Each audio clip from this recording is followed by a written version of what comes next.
Bună ziua, dragi prieteni! Sunt Olga și vă spun bine ați venit la Secretele Grădinarului. Este luna aprilie și astăzi vom vorbi despre acele culturi pe care le putem planta sau semăna în această perioadă. Între timp puteți să vă abonați la canalul meu, apăsați pe clopoțel și alegeți toate notificările ca să fiți notificați de fiecare dată când apare un episod nou. Și nu uitați să apăsați pe like dacă acest video vă este util și interesant, iar noi începem. Începem cu primele 3 culturi: roșii, vinete și ardei. Mulți grădinari m-au întrebat în această perioadă dacă le mai putem semăna pentru producerea răsadurilor. Sigur că în viață se întâmplă multe și atunci se întâmplă ca la începutul lunii aprilie să nu avem răsaduri sau să le avem, dar sunt prea puține. Ce avem de făcut? Sigur că în această perioadă mai putem să le semănăm. Nu este târziu deloc, le semănați. Cu cât mai repede, cu atât mai bine. Ziua este lungă,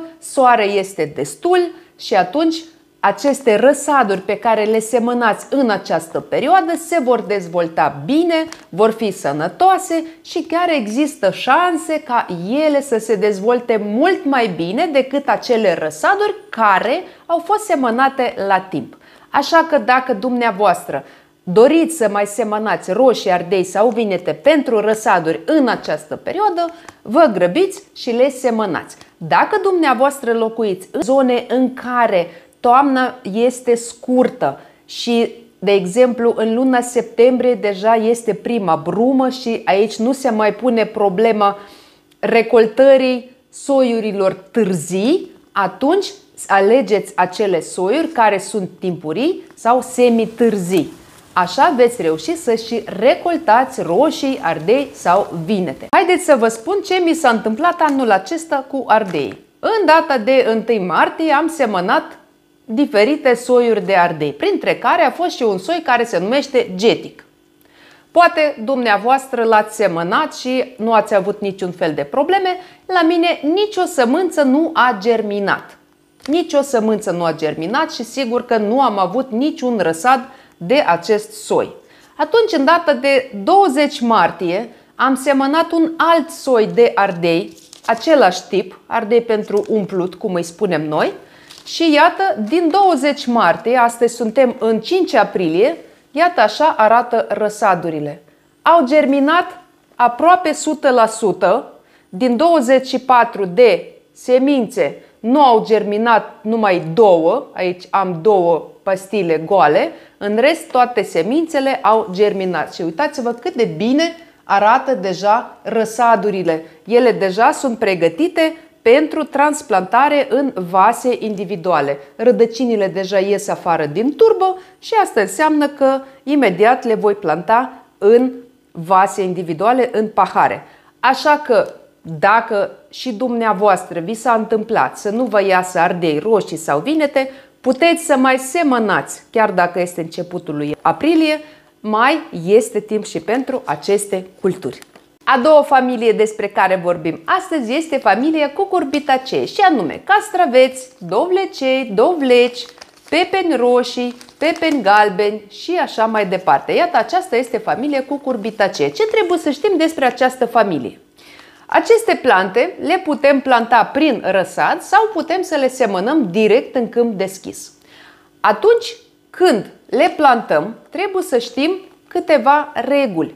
Și anume, aceste plante sunt termofile, ele nu suportă frigul și transplantarea răsadurilor în grădină este posibilă atunci când temperatura solului este de la plus 16, plus 18 grade în sus, când afară temperatură atât diurnă cât și nocturnă nu coboară sub acest indicator, adică plus 16, plus 18 grade, și când a trecut pericolul de îngheț. Atunci le putem transplanta în grădină sau atunci le putem semăna direct în grădină. Încă un lucru. Atunci când alegem să producem răsaduri de aceste culturi care fac parte din familia Cucurbitaceae, din start trebuie să le semănăm în vase individuale. Pentru că aceste culturi nu suportă repicarea. Rădăcinile rănite vor suferi foarte mult și se poate întâmpla ca planta să piară. Așa că nu facem experimente, le semănăm direct în vase individuale. Pentru acei grădinari care folosesc pastile cu turbă, ca și mine, aceste culturi nu v-aș recomanda să le semănați în pastile cu turbă, mai ales dacă aveți pastile mici de 0,33, 0,41, 0,44, pentru că aceste culturi cresc foarte repede. Sistemul lor radicular se dezvoltă atât de repede încât după câteva zile de la răsărire, pastila deja se va umple cu rădăcinile acestei plante și rădăcinile deja vor ieși afară și planta se va cere transplantată într-un vas individual. Și atunci, folosirea acestor pastile pentru reprezentanții familiei Cucurbitaceae este pur și simplu nerentabilă. Nu folosim pastile cu turbă pentru că degeaba vom cheltui banii pe aceste pastile. Le semănăm direct în pahare, în ghivece, în alveole și așa mai departe. Așadar, când putem să le semănăm pentru producerea răsadurilor? Vă dau un exemplu, iar dumneavoastră veți calcula în funcție de zonă în care sunteți. Dacă eu pot transplanta răsadurile mele în grădină în data de 15 mai, eu le voi semăna după 15 aprilie. Spre sfârșitul lunii aprilie eu voi semăna aceste culturi, pentru că perioada lor de răsad este 20-25 de zile. Perioada lor de răsad este foarte scurtă. Sunt plante care se dezvoltă foarte repede și spre deosebire de roșii, ardei, vinete nu necesită o perioadă atât de lungă până la transplantare în grădină. De aceea nu trebuie să ne grăbim, le semănăm la timp și apoi le oferim multă lumină. Acestor plante le place foarte mult lumina, le oferim umiditatea și le oferim temperatura care este cuprinsă între 24 și 26 de grade. Așa trebuie să procedăm dacă dorim să producem răsaduri sănătoase de castraveți, dovlecei, pepeni roșii, pepeni galbeni, dovleți și așa mai departe. O altă plantă pe care o putem semăna în această perioadă este salată verde de căpățână sau salată verde de frunză. Salată verde se poate semăna direct în grădină sau putem să producem răsaduri și apoi să transplantăm răsadurile în grădină. Avantajul producerii răsadurilor este acela că atunci când transplantăm răsadurile în grădină, respectăm din start distanța dintre plante. Iar atunci când alegem să semănăm salată verde direct în grădină, atunci când ea va avea 2-3 frunzulițe, trebuie să o rărim și lăsăm distanța dintre plante în jur de 30-35 de centimetri în funcție de soi. Cu cât mai mare este căpățâna, cu atât mai mare trebuie să fie distanța dintre plante, ca ea să aibă spațiu să se dezvolte frumos. Nu uităm că salata preferă soluri drenate, afânate, bogate în organică și nu uităm să o udăm. Salata se poate planta între castraveți, între roșii, între vinete și între alte plante, pentru că ea va crește foarte bine ca o plantă companion.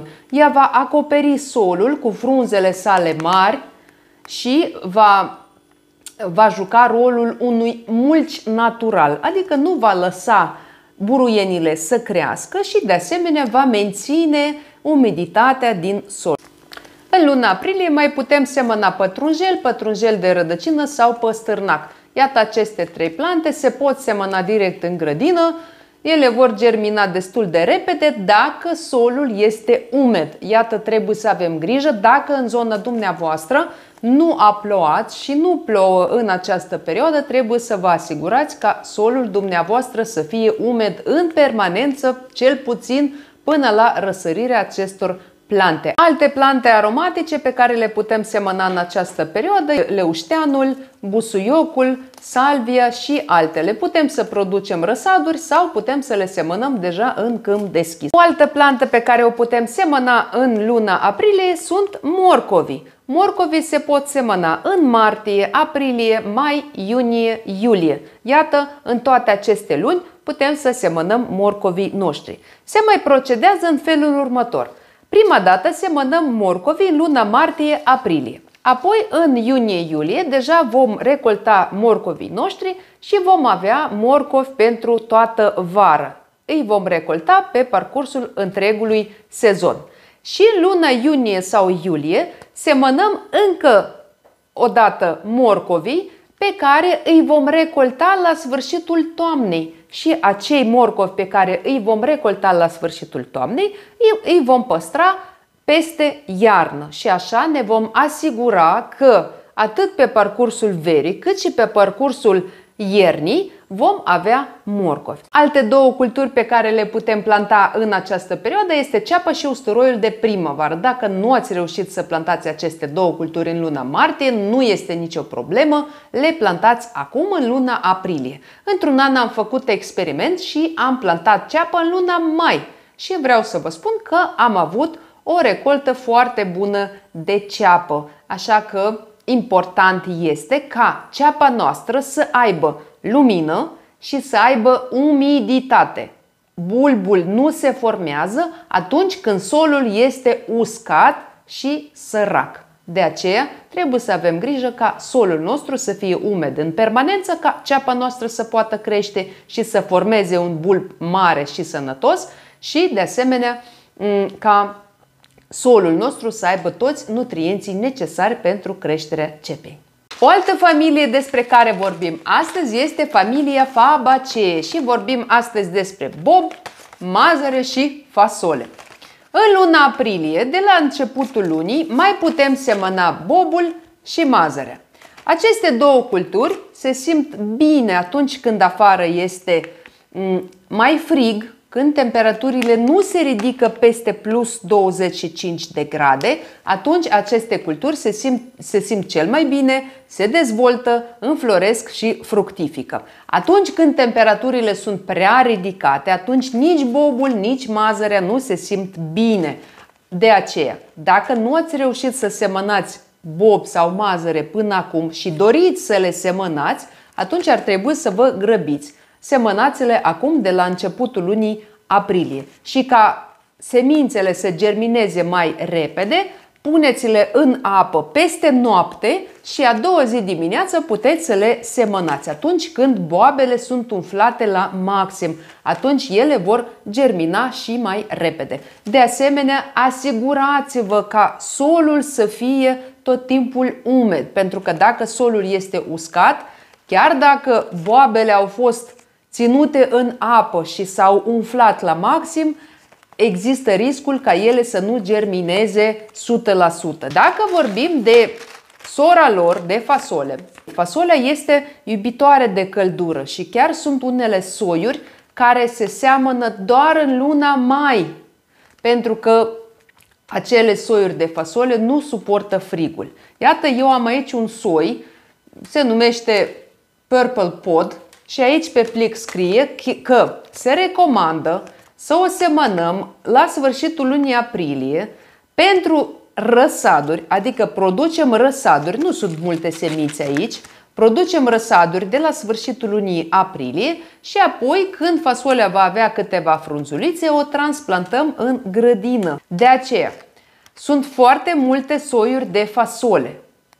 Unele soiuri pot fi semănate direct în grădină și se simt foarte bine chiar și din luna aprilie, adică spre sfârșitul lunii aprilie deja se pot semăna acele soiuri și nu li se întâmplă nimic, dar alte soiuri sunt termofile și nu le putem semăna atât de devreme și mai ales direct în câmp deschis. Așa că dacă aveți grădină, acum nu vorbim de terenuri mari agricole, acum vorbim despre grădini. Dacă și dumneavoastră aveți un soi rar sau aveți doar câteva semințe într-un plic, produceți răsaduri, semănați atunci când scrie aici pe plic și plantați răsadurile în grădină atunci când trece pericolul de îngheț și când solul este cald. Ultimul clopoțel pentru acei grădinari care mai doresc să semene spanac în grădinile lor. De ce spun ultimul clopoțel? Pentru că este luna aprilie, ziua este lungă. Spanacul crește foarte bine atunci când ziua este scurtă. Atunci când ziua este lungă, există riscul ca după formarea a 2-3 frunzulițe, spanacul să înceapă să înflorească. Anii trecuți am fost întrebată de foarte multe ori de ce spanacul meu a înflorit și nu a format decât 2-3 frunze. De aceea, pentru că l-ați semănat târziu. Așa că acum semănați-l repede dacă mai doriți să-l semănați și nu amânați această procedură. Dacă doriți spanac, semănați-l acum repede, pentru că în mod normal cine l-a semănat din luna martie deja începe să îl culeagă. Grăbiți-vă, mai este timp să semănăm și spanac în această perioadă. Alte două plante pe care le putem semăna direct în grădină în luna aprilie sunt sfecla roșie și mangoldul. Putem să producem răsaduri de mangold sau putem să semănăm aceste plante direct în grădină. Dacă doriți să semănați mangold direct în grădină, fără să produceți răsaduri, lăsați cam 30-40 de centimetri dintre plante. Mangoldul, atunci când are toate condițiile necesare pentru o creștere sănătoasă, atunci mangoldul crește foarte mult în volum. Și dacă veți planta plantele dumneavoastră prea aproape, atunci ele vor fi înghesuite și nu vor avea loc să se dezvolte. În regulă, mangoldul crește la noi în grădină peste tot, pe toată suprafața, inclusiv între plante de roșii, între plante de ardei și așa mai departe. Este o plantă companion foarte bună, are rădăcină pivotantă, nu concurează cu roșiile, cu ardeii și cu alte plante și nu deranjează pe nimeni. O altă cultură care se poate semăna în luna aprilie este ridichea. Ridichea de lună sau ridichea de vară. Ridichele de lună se pot semăna în luna martie-aprilie și apoi le mai putem semăna în luna august, septembrie, octombrie. Nu le semănăm în mai, iunie și iulie pentru că ele vor înflori. Încă un lucru. Dacă semănați acum ridichile de lună. După ridic de lună nu plantați varză, gulii și alte culturi care fac parte din aceeași familie, adică din familia Brassicaceae. Aveți mare grijă să nu semănați ridichi lângă varză, dacă deja ați plantat varză timpurie sau gulii timpurii și așa mai departe, pentru că aceste culturi în primul rând au același dăunător. Cel mai periculos dușman al familiei Brassicaceae este purecele cruciferelor. De aceea nu plantați, nu semănați ridichi de lună sau ridichi de vară sau ridichi de toamnă lângă varză și alte culturi vărzoase. Dacă tot vorbim de familie Brassicaceae, în luna aprilie mai putem semăna diverse culturi vărzoase pentru răsaduri sau direct în câmp deschis. Dacă vorbim de varză de căpățână, soiuri timpurii, aceste răsaduri, dacă aveți deja răsaduri, le puteți deja planta în grădină. Nu este devreme pentru că varza și toate rudele ei suportă frigul și se simt bine deja în această perioadă. Așteptați să treacă aceste nopți cu temperaturi negative și puteți să vă transplantați răsadurile de varză în grădină. Varză suportă temperaturi ușor negative, dar iarăși depinde și cât de negative vor fi temperaturile, cât de frig va fi în zona dumneavoastră. Dacă veți avea -1, -3 grade, cu răsadurile proaspăt transplantate nu se va întâmpla absolut nimic. Dacă temperaturile vor fi mult mai scăzute, atunci ar trebui să mai așteptați puțin ca această perioadă să treacă și apoi vă transplantați răsadurile de varză în grădină. Dragi prieteni, acesta a fost episodul de azi. Dacă dumneavoastră mai plantați sau semănați alte culturi, sigur că puteți să scrieți în comentarii. Eu vă mulțumesc că și astăzi ați fost alături de mine. Vă aștept ca de obicei în comentarii cu întrebări și sugestii. Dacă nu ați reușit să vă abonați la canalul meu, puteți să o faceți acum. Apăsați pe clopoțel și alegeți toate notificările și nu uitați să apăsați pe like dacă acest video vă este util și interesant. Eu vă mulțumesc și vă doresc sănătate, spor în toate și recolte bogate. Ne vedem data viitoare. La revedere!